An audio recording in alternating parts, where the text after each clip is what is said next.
Naapektuhan din ng bagsik ng Super Typhoon Yolanda na iba pang lugar sa Southern Luzon. At tinutukan niya ni Rida Reyes at Trisha Zafra. Unahin natin ang Masbate. Rida?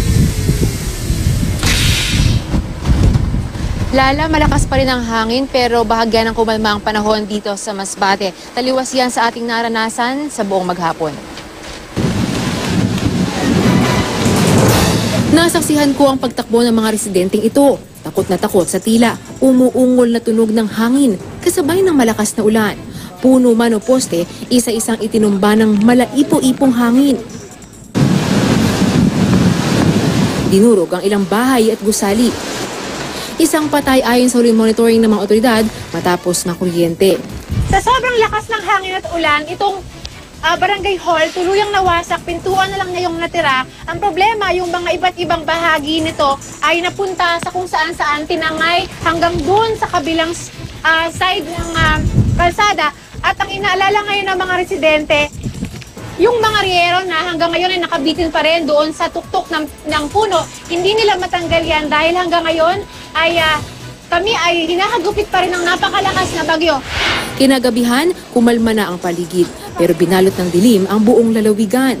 Bagamat may mga nasa evacuation center pa, may ilang bumalik na sa kanilang mga nasirang tahanan. Okay lang masira yung gamit, wag lang yung mawawala ng ano. Hindi pa kami makatulog ng maayos kasi hinahandaan pa namin yung hindi namin alam kung ano pang kasi hindi pa naman nakalayo yung bagyo.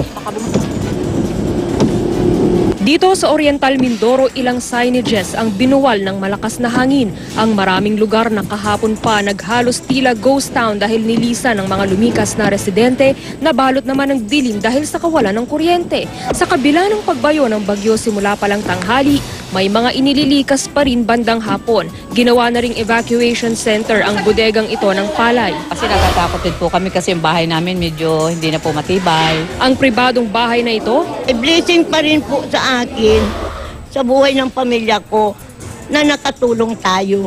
At ang simbahang ito na sinilungan ng 13 pamilya at 40 stranded na pasahero. Sana po tumigil na yung bagyo para makaalis na rin kami, makauwi na kami sa aming mga tahanan, mga probinsya. Sa ngayon, Lala, ay wala pa rin supply ng kuryente sa buong lalawigan ng Masbate.